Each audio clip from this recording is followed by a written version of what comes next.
रायगड, नवी मुंबई परिसरातील ताज्या घडामोडी पाहण्यासाठी आमच्या आपल्या महाराष्ट्र या न्यूज चॅनलला सबस्क्राइब करा आणि बेल आयकॉन दाबायला विसरू नका। केंद्रीय रेल्वे मंत्री सन्माननीय नामदार अश्विनी वैष्णव यांचे या ठिकाणी आगमन होते। मी या उदयननगरीमध्ये त्यांचे या ठिकाणी मनापासून स्वागत या ठिकाणी करतोय। मंत्री महोदयांना विनंती या ठिकाणी करतोय की आपल्या उपस्थित या ठिकाणी महामानवांच्या प्रतिमेचं पूजन आपण करावं अशी विनंती आपण या ठिकाणी करतोय। हे त्यांचं जमू शकता। माझे हे सर्व रक्ताचे भाऊ आहेत आणि हे सर्व रक्ताचे मित्र आणि आजपर्यंत महेश बालदींनी केलेली मैत्री एकाचीही सुटली नाही। कारण आपण कोणाचंही आर्थिक, भावनिक, शारीरिक नुकसानच केलेलं नाही आयुष्यामध्ये। आपण जपली ती फक्त मैत्री आणि मैत्रीच। आणि मग 15 वर्षानंतर तुम्ही काय होते, अरे आम्ही काय होतो नाही, तुम्ही काय होते ते बघा। आमचा लालू इथे त्याच्या दुकानात 4 स्क्वेअर फीट दिवस गेलेत तुमचे, तेव्हा रिक्षा चालवत होते तुम्ही। आमचा पूर्व इतिहास काढताय, अरे काय तुम्हाला अहो राहून द्या ना। तुम्ही इतिहास काढाल तो काळा कोळसा आहे, जेवढं घोळाल ना तेवढं काळ आहे। आणि अजून महेश बालदी अर्धच बोललाय, अर्ध बोलला तर लय वाईट होईल। माझं तर काय नाही होणार, पण त्यांना विकासाचं राजकारण करायचं नाही। मित्रांनो, प्रत्येक क्षेत्रामध्ये आपण काम केलं। मग करंजाला मच्छीमार बंदर आणलं, आज 150 कोटी रुपये त्या ठिकाणी खर्च झाले, अजून 150 होणार आहेत। मला सांगा, आज करंजाच्या बंदरावरून कालच माझी करंजाला सभा झाली। 500 टन फिश रोज उरणच्या करंजा बंदरातून जर आंतरराष्ट्रीय बाजारात जात असेल तर हे माझ्या समस्त उरणकरांकरता अभिमानाचं आणि गर्वाचं आहे की नाही मला सांग। आणि आज त्यांना त्याच्यावर अजून 150 कोटी रुपये आपण खर्च करणार आहोत। त्याची प्रक्रिया सुरू केली आहे, लवकरच येतील। अहो आपण विकास आणि विकासाच्या दृष्टीने जातो। उरण शहरामध्ये 150 कोटी रुपयाची कामं केली। आता देवेंद्रजी या ठिकाणी येऊन गेले, त्यांनी शाबासकी दिली। नगरपालिकेचं ऑफिस असेल, फुल मार्केट असेल, आणि या मतदारसंघामध्ये जे आदिवासी बांधव आहेत त्यांच्याकरता लेखी लिहून देणार आहे की पुढच्या वेळेला एकही आदिवासी बांधव कुड्याच्या आणि कच्च्या घरात राहणार नाही। हे देणे द्यायला मर्दमकी लागते, मी यांनाही सांगितलं। द्या ना, महेश बालदी लिहून देतो, तुम्ही द्या। तुम्हाला आव्हान पेलायची, झेलायची, आव्हानात्मक बोलायची सवय करा साहेब। त्याला कष्ट करायला लागतात, त्याला दिल्ली मुंबईमध्ये फेऱ्या घालायला लागतात। आणि दिल्ली मुंबईच्या मंत्र्यांकडे तुम्ही कागद दिल्यानंतर मंत्री सही करणारा कागद हा समाजाच्या शेवटच्या माणसापर्यंत पैसानी पैसा पोचतोय की नाही हा आत्मविश्वास मिळवायला लागतो। आणि तो आत्मविश्वास तुमच्या जीवावर महेश बालदींनी मिळवला, त्याच्यामुळे काम करतो। आणि एक नवीन प्रिन्स आलेत परवा, ते इथे परवा लाव व्हिडिओ। अरे हो राजा, अजून एकदा काम तर कर, पनवेलला काय कर, मग बघ काय काय बोलून गेले हो। ACZ मध्ये महेश बालदी 1.5 लाख नोकऱ्या देणार होत्या, कुठे गेले? ACZ चालू झालं, ACZ पूर्ण झालं, तिथे एक युनिट यायला लागलं। DP वर्ल्डनी युनिट आणलं, वेल्सपननी आता जागा घेतल्या, अनेक कंपन्या त्या ठिकाणी येत आहेत आणि जसे येत आहेत तसे जॉब चालू झाले। त्याच्यामुळे महेश बालदी 1.25 लाख नोकऱ्या। आता एअरपोर्ट येणार आहे आपल्याकडे नवी मुंबई, दिबा पाटलांच्या नावाने आपण नवी मुंबई एअरपोर्ट या मार्च-एप्रिल मध्ये चालू होईल। टेस्ट लँडिंग झालं, आता पॅसेंजर ट्रॅफिक मार्च-एप्रिल मध्ये चालू होईल। आपण सांगतो एक एअरपोर्ट जेव्हा येतं तेव्हा 1% GDP वाढतो, 1 लाख लोकांना डायरेक्ट आणि इनडायरेक्ट जॉब मिळतात। का पहिल्या दिवशी मिळणार आहेत का जॉब? पहिल्या दिवशी 1 लाख लोकांना, मग हे दुसऱ्या दिवशी रजिस्टर घेऊन बसतील। अहो हे शिपाई नाही लावू शकणार, हे मी जबाबदारी करतो। शिपाई नाही लावू शकत, यांची अवकात नाही, ताकद नाही, यांची लायकी नाही। आणि काय परवा या इथल्या मुतारीच्या कड्या खोंड्या दाखवत राहिला। अरे दाखवायला चिकार गोष्टी आहेत प्रिन्स, आता काय सांगू तुला, तुझी लायकी नाही, अवकात नाही, मी तुझ्यावर बोलायचं। ACZ वर नाही, आपल्या सेफ्टी झोनवर बोलले की ते काय झालं, तुम्ही सोडवणार होता। अरे तुम्हाला आधी काय पिटिशन काय होतं, ACZ काय, आपल्या सेफ्टी झोन काय, कशाशी काय खातात ते तरी माहिती आहे का? उगाच उबडली जीत लावली, 8 कॅसेट आहेत, 35 मुद्दे आहेत। मी आज आव्हान करतो, ये व्यासपीठावर, मी समोर उभा राहतो आणि एक प्रश्नाचं उत्तर देतो। तुम्हाला काय माहिती आहे आणि आम्हाला काय माहिती आहे, तुम्ही काय केलं आणि आम्ही काय केलं, त्याचा हिशोब मी जाहीरपणे करायला तयार आहे। आपण आपल्याला काय होत नाही, बापाच्या जीवावर विधानसभा लढायची, हाऊस पूर्ण करायचे, जे असेल ते करा या मतदारसंघाकरता करू। मित्रांनो, ज्या ज्या क्षेत्रातलं काम सांगितलेलं ते काम पूर्ण करण्याचं तुम्हाला दिलेलं वचन, तुम्हाला दिलेला शब्द मी माझ्या उरणकरांना दिलाय, मी माझ्या मतदारसंघाला शब्द दिलाय आणि तो पूर्ण करण्याकरता काय काय करता येईल याच्याकरता पूर्ण पराकाष्ठा केली आणि ते पूर्ण करण्याच्या दिशेने नेलंय, दिशा दाखवलीये, काम चालू आहे, होणार आहे किंवा कधी होणार आहे याचाही पूर्ण प्लॅन आपल्याकडे आहे. त्याच्यामुळे आपण हवेत बोलतच नाही, जे जमेल ते हो बोलायचं आणि जे हो बोलू ते कुठल्याही परिस्थितीत करून घ्यायचा हा आपला स्वभाव आहे. माझे अनेक कार्यकर्ते इथे, त्यांना माहिती आहे एखादं काम होणार नसेल तर उगा चॉकलेट देण्याचं काम महेश बालदी करते. आपलं आहे तर आहे, नाही तर नाही, नसेल तर नाही सांगायचं. काय 1 मिनिट कटुता वाटते पण कायमचे संबंध टिकतात. त्याच्यामुळे आपला स्पष्ट स्वभाव आहे आणि त्या स्वभावामुळे अनेक वेळेला कटुता वाटते पण त्यानंतर त्यांना पटतं की हे काम होणार आणि होणारं काम किती हिमालय की चोटी पे रहेगा तो भी काम करके लाएंगे ये आपको विश्वास दिला. कारण काम करण्याकरताच आहे. आम्ही संघ स्वयंसेवक ते कशा करतो, समाजाच्या शेवटच्या माणसाची सेवा करायची हेच आपलं प्रीतवाक्य. आणि गेले 4 वेळा नगरसेवक झालो, एकदा आमदार झालो आणि काळजी करू नका परवा पण आपणच आमदार होणार. हे कोण आहे? हे कोणी आपल्या जवळ नाहीत मित्रांनो, काय काळजी करू. हे आपल्या जवळ पण नाहीत हे मी जबाबदारीने सांगतो. गेल्या वेळेला सांगितलेलं घासून नाही ठासून अपक्ष होतो, झेंडा नव्हता, दांडा नव्हता, नेता नव्हता, अभिनेता नव्हता, तरी तुमची साथ होती, कार्यकर्त्यांची साथ होती, समर्थांचा आशीर्वाद होता. या इथे आमदार म्हणून निवडून आलो. आल्यानंतर कोविड आलं. 2.5 वर्ष उद्धवजींचं सरकार होतं, ते फक्त स्थगिती सरकार होतं, त्यांनी कधीच कामं केली नाही. माझ्या उरण रेल्वे करता 1 बैठक त्यांनी घेतली नाही, 1 बैठक. आणि आत्ताही सांगतात की उरण रेल्वे तर नॅचरल आली, हे रस्ते 8 पदरी रस्ते झाले ते नॅचरल आले. मी आजही सांगतो, रेल्वे मंत्री या व्यासपीठावर आहेत, रेल्वेचा नियम आहे मधले स्टेशन पूर्ण होईपर्यंत रेल्वे परवानगी देत नाही. आजही गव्हाण आणि जासईचं रेल्वे स्टेशन पूर्ण नाहीये. पण मला आज अभिमान आणि गर्व आहे की या अश्विनी वैष्णवजींना मी विनोद तावडेंना घेऊन गेलेलो दिल्लीत आणि मी त्यांना विनंती केली की हे 4 स्टेशन रेडी आहेत, तुम्ही हे रेल्वे चालू करा.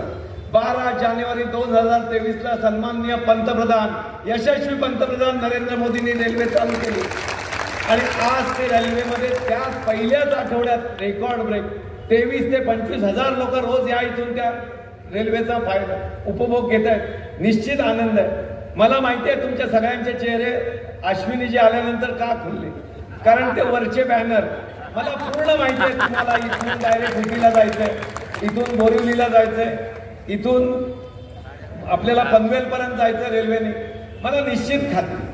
आणि माझं त्यांच्याशी बोलणं झालंय आणि येत्या काळामध्ये ही आपली प्रमुख मागणी आहे. मग सकाळी लवकर रेल्वे चालू करायची आहे, रात्री लेट करा, जी वस्तीला येते ती अजून लेट करा. हे साधे प्रश्न आहे. मला हे पूर्ण माहिती है कि CST पे बहुत कंजेशन है sir. I am aware of दिस.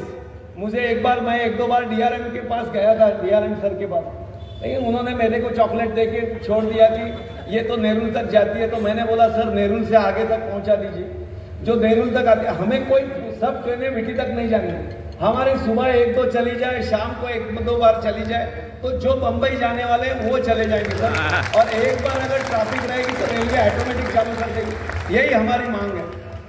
दुसरं आमच्या इथल्या स्थानिक गावांचं अस्तित्व या रेल्वे स्टेशनच्या नावामध्ये आहे. मग बोकडवीर आहे, त्याच्यानंतर पागोटे आहे, धुतुम आहे, नवघरचं आहे. या तिन्ही स्टेशनचं मला एक कळलं नाही की या इथे एवढ्या सभा झाल्या, यांचा अर्धा वेळ महेश बालदीवरच जातो. लक्षात ठेवा मित्रांनो, सर्व फ्यूज बनते, एकही आमदारी नाही. म्हणजे हे स्वतः 12 मतांनी हरले, दुसरे 3.5 वर्ष झाले जेलमध्ये आहेत, तिसरे पनवेलला कधी जिंकले नाहीत आणि काय माझे बाबा माझे बाबा माझे. अरे जे मात्र तुझे बाबा 600 मतांनी प्रशांत शेठ सोबत नगरपालिकेला हरले हो. तुमचे कसले बाबा? तुमचे बाबा म्हणजे तुम्ही काय सावरकर आहात का गांधीजी आहात? काहीतरी बोलायचं. आम्ही बोलत नाही म्हणून काय तू वाटेल ते बोलून जाशील. आम्ही ऐकायला बसलोय, आम्ही तुझं खातो. आपलं कर्तृत्व नाही, आपण काय करू शकलो नाही, लोक करतायत त्याच्यावर. हे या आपल्या टाउन हॉलचं बोलले की 13 कोटी होतं, आज 27 कोटी झाले तरी काय. अरे मूर्खा, त्या ठिकाणी पूर्वी शॉपिंग सेंटर होतं, आता आम्ही उरणकरांकरता नगरपालिकेच्या मार्केटचं मल्टीप्लेक्स बनवतोय, तिथे खाली शॉपिंग आहे, मोठे रेस्टॉरंट बनवतोय, जरा चांगलं बनवतोय, कारण त्याला आम्हाला निधी आणण्याची आमची कुवत आहे. आजपर्यंत 30 कोटी रुपये आणले. येत्या 6-8 महिन्यामध्ये मोठं मंगल कार्यालय, छोटं कार्यालय, खाली शॉपिंग, 2 मल्टीप्लेक्स, म्हणजे माझ्या उरणकरांना सिनेमा बघायला वाशीला जायला नको याच्याकरता असतो, लोकांच्या हिताकरता करतोय आणि त्याच्याकरता वाढवतोय काम. 13 कोटीचे 27 कोटी नाही गेले वर. ते म्हणाले की उरण बायपास चालू असताना ते कोळीवाड्यात वाद झाला तर कोण गुन्हा केला, त्याचे FIR कोणी केला, तर जेम म्हात्रे कंपनीने केला आणि आज ते माझ्यावर नाव टाकतात. मी तर त्या कोळी बांधवांना विश्वास देतो की जर केस असेल तर ती विड्रॉ करण्याची जबाबदारी महेश बालदीची आहे, काळजी करू नको त्या गोष्टीत कार्य करायचा. आपल्याला अर्धा विषय माहीत नाही आणि म्हणे महेश बालदींचे फोटो चांगले. अरे महेश बालदीच रुबाबदार आहे, त्या रुबाबाला स्टेज लागते, ते तुझ्या स्टेज कधीच येणार नाही, कारण हे वडिलांच्या पैशाने नाही करलं, महेश बालदी स्वतःच्या कर्तृत्वाने करतो. आणि हे कसं आहे, हे कार्य कसं आहे तुम्हाला सांगू का, जत्रेत जातो ना आपण तेव्हा आपापल्या ऐपतीप्रमाणे मुलाला विमान देतो, आगगाडी देतो, का डाळ देतो. यांचे वडील पैसेवाले, त्यांनी सांगितलं बाबा मला विधानसभा लढायची, वडील म्हणाले लढ. आणि काल म्हणे जॉब देऊ, हे देऊ. अरे स्वतःच्या कंपनीचे दर महिन्याला पगार होतात का ते आधी बघ, लोकांना जॉब देण्याची गोष्ट वेगळी. अजून अनेक गोष्टी बोलण्याच्या आहेत. मोदी आले तर मोदींचं स्वागत, गडकरी आले तर गडकरींचं स्वागत कशाला करतात? त्यांचे विचार पटत नाही, त्यांच्या पक्षाला विरोध करतात, मग कशाला स्वागत करतात? का लाल गोटेपणा करतात? आमच्यासारखा स्वाभिमानी राहा, आमचा नेता एक, आम्ही त्यांचं स्वागत करतो, आम्ही कधीच इतरांच्या ह्याच्यात जात नाही. ही आपली स्पष्ट आणि क्लिअर भूमिका असते. मित्रांनो, येत्या काळामध्ये आपल्याला अनेक गोष्टी करायच्या पुढच्या. आणि म्हणे आम्ही केलेल्या गोष्टी चांगल्या का नाही दिसतो? करंजा बंदराबद्दल कसं झालंय बंदर, मग तू बनव. हे काय झालं तर रस्ता, आता या 8 पदरी रस्त्यातलं एक पॅकेज त्यांच्याकडे होतं. परवा त्यांनी ते रस्ते दाखवले, उरणातले रस्ते, पाणी कसं साठलं. मग महेश बालदींनी फोटोशूट. अरे मी या गावात राहतो, या गावातला प्रत्येक खड्डा हा महेश बालदीचा खड्डा आहे आणि हे गाव तळहाताच्या फोडासारखं आम्ही जपतो, म्हणून ही जनता आमच्या मागे आहे. तुम्ही 3 महिन्याकरता येणार, जत्रा घेऊन डोंबाऱ्याचा खेळ करणार, परवा रात्रीनंतर तू कधी उरणात दिसणार नाहीस, हा माझा शब्द आहे. उरण करा, एकदा येऊन द्यावं. यंदा त्यांना सर्वच सुचलं, गोविंदा सुचल्या, दही अंड्या सुचल्या, सर्वच केलं. आणि हे पण होते सोबत, हे जे तळ्याखंडारी राहतात ना, ते मग होईल ते महाविकास आघाडी, महाविकास आघाडी. याला वाटलं त्याला खाईन, त्याला वाटलं याला खाईन. आपला जयंत पाटलांचा शब्द कसा पक्का होता. जयंत पाटील बोलले मी याला उभा करणार म्हणजे करणार. जी सुपारी होती ती जयंत पाटलांनी फोडली आणि आपलं काम तबा केलं का नाही. थोडंफार उगाच घासाघाशी राहायचं तर त्याचं हे काय हरवत नव्हते. आपल्याला काळजी करायचं कारण मी तुम्हाला 1 मिनिटात, आपलंच घर आहे म्हणून लोकसभेचं सांगतो. मला माहिती आहे अश्विनीजींना बोलायचंय, आपल्याला सगळ्यांना त्यांच्याकडून ऐकायचंय. 13,000 मतांनी लोकसभेला आपण मागे होतो, म्हणजे आपल्याला त्यांच्या बरोबरीला महाविकास हा तरुणांचा विश्वास आहे आणि लोकांचा विश्वास आहे. लोक विकासाला मत देतात. जात पात हे आमचं परप्रांतीयाला निवडून दिल्याचं लय दुःख होतं. अहो बोलतं काय तर माणूस पनवेलला जाऊन येईल. हे काय काम करतील आणि काय स्पार्क आहे यांच्यात बघा.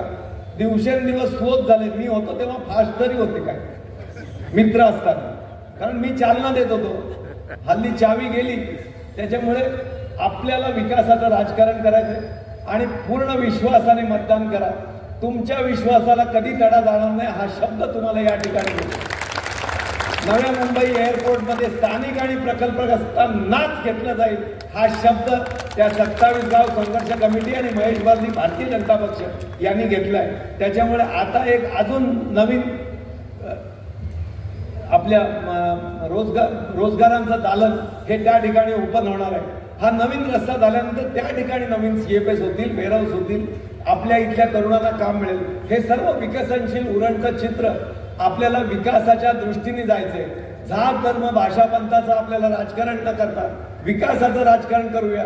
21व्या शतकामध्ये 21व्या शतकातलं उरण बनवूया ही तुम्हाला विनंती करतो. या ठिकाणी थांबतो. धन्यवाद. जय हिंद. जय मतांची गरज होती. हे 4 फेक नेरेटिव्ह या ठिकाणी होते या मतदारसंघामध्ये आणि 4ही फेक नेरेटिव्ह मग ते संविधान होतं, आरक्षण होतं, मराठा आरक्षण होतं, वोट जिहाद होतं, सर्व होतं. आज सर्व गोष्टी क्लिअर झाल्या. आम्हाला आदिवासी समाज वाड्या पाड्यांमध्ये सर्व ठिकाणी गेलेला महेश बालदीला मी जेव्हा त्यांना सांगितलं बाबा एवढं काम केलं मतं का नाही गेली, ते म्हणाले 2 जण यायचे कोणतरी आणि सांगायचं तुमचं आरक्षण जाणार आहे, संविधान बदलणार आहे. पण मला सांगताना अभिमान आणि गर्व आहे की नरेंद्र मोदीजी जेव्हा 3ऱ्यांदा पंतप्रधान म्हणून लोकसभेत गेले तेव्हा त्यांनी सांगितलं सूर्य आणि चंद्र असेपर्यंत संविधानाला हात लावणार नाही, आरक्षण बदलणं हे तर गोष्टच नाही. आठवले साहेब दरवेळेला सांगतात 100% काय कोणाचं पण हे खोटं बोल कसं बोल. त्याच्यामुळे आपल्याला 6,500 मतं पाहिजेत. अरे 25,000 तर लाडक्या बहिणी देणार आहेत, कशाला काळजी करतात. पैसे आले तर कशा टाळ्या पडतात बघा. 1500 आल्यानंतर आनंद होतो का नाही. मग लगेच ही फोन करून तिला सांगते, ती आईला सांगते, आई नंदेला सांगते. अहो आनंद आहे. 1500चे 2100 होणार आहेत म्हणजे 1.25 लाख रुपये झाले. 3 सिलेंडरचे मिळून साधारण 1,40,000 रुपये 5 महिन्याला 5 वर्षाला देणाऱ्या भावाला मत देणार की त्या सावत्र भावांना मत देणार की जी योजना बंद करणार. हा विचार आपल्या सगळ्यांनी लोकांना सांगायचा. त्याच्यामुळे मतांचं गणित नव्हतं. पण कसं आहे त्याची पण हौस भागते, आपणही कम्फर्टेबल राहतो. त्याच्यामुळे जयंत पाटलांचे मनपूर्वक आभार. मी आज 5 वेळा नाव घेतो. माणूस उजळलेला नाही पण नाव घ्यायला पाहिजे की नाही हे स्वतःचं भलं करू शकलं नाही, आपलं कधी करतील याची खात्री नाही. मित्रांनो आपल्याला विधानसभेत पुन्हा एकदा 5.5 नाही 11,000 कोटी. पुढच्या वेळेला हा आकडा 11,000 कोटीचा असेल. हे काळ्या रात्री महेश बालदींचा शब्द. या राज्यात आणि आपले सर्व प्रकल्प केंद्राशी निगडित आहेत. मग ONGC असेल, BPCL असेल, HPCL असेल, NHAI असेल, एअरपोर्ट असेल, JNPT असेल, या सर्व रेल्वे असेल, या सर्व प्रकल्पांशी केंद्र आणि राज्य सरकारशी निगडित आपल्याला कामं करावी लागतात. आणि मला आनंद आहे की फॉर्म भरताना सन्माननीय नितीनजी गडकरी आले, ज्यांनी उरण करता नवीन चौक ते JNPT असा 4,500 कोटी रुपयाचा रस्ता दिला. हे गिफ्ट दिलंय का नाव कोणाला सुचला. पागोट्याच्या टन पासून सरळ चिरनेर मार्केट टनेल चिरनेर मधून बोगदे काढून पुढे आपल्या भाट्याहून रसानीला म्हणजे आपल्याला पुढे पलीकडे जाताना पुण्याला जाताना परस्पर बघायला नको, कोण बघायला नको, काही नको, सरळ आपण जाऊ. का नाही कोणाला सुचलं. पण सुचण्याकरता विचार लागतो, देणारी लोक लागतात. दिल्लीपासून मुंबईपर्यंत तुमचं प्रपोजल मान्य करणारे अधिकारी तुमचे लागतात, मंत्री लागतात, पद लागते. यांचं नाव गणपत, पदाचा तर काय पत्ताच नाही. त्यामुळे हे कुठून रस्ते आणणार. कधी आणले रस्ते आणलेच नाही. मी 4,500 कोटी रुपयाचा एक रस्ता आणला. आपल्याला अजून अनेक सुधारणा या शहरामध्ये करायच्या. उरण बायपास तयार होतोय, मल्टिप्लेक्स तयार होईल. नगरपालिकेमध्ये सिलेंडर मुक्त उरण सांगितलं तेव्हा माझी टिंगल केली. हे कसे करणार. केलं की नाही. धर्मेंद्र प्रधान या उरणामध्ये आलं, पाईपलाईनने गॅस सुरू झाला. आज 4,000 लोकांचे सिलेंडर मोकळे झाले आणि पूर्ण तालुक्यामध्ये ही स्कीम येत्या 2 वर्षामध्ये पूर्ण करू हा मी तुम्हाला विश्वास या ठिकाणी. आपल्याला काम करून मतं घ्यायची आहेत मित्रांनो. आपल्याला कोणाला फसवायचं नाही. अहोरात्र आपलं मिशन एकच आहे. माझं हे गाव आहे. 15 वर्षापूर्वी चालू असलेला स्विमिंग पूल, आज 15 वर्षापूर्वी चालू असलेली एअर कंडिशन जिम, हे सर्व आपलं स्वप्न आहे. त्याच्यामुळे या सर्व गोष्टींना यांना आपल्याला अजून पुढे घेऊन जायचं. मग नगरपालिकेची प्रशस्त इमारत असेल, या सर्व गोष्टी असतील, या आपल्याला याच्याहून पुढे न्यायचे. आपल्याला हे प्रगतिशील शहर करायचे. त्याच्यामुळे कोण गडबड करते जरा शांत ठेवायला. आपल्याला येत्या काळामध्ये Subscribe now and press the bell icon. Never miss an update.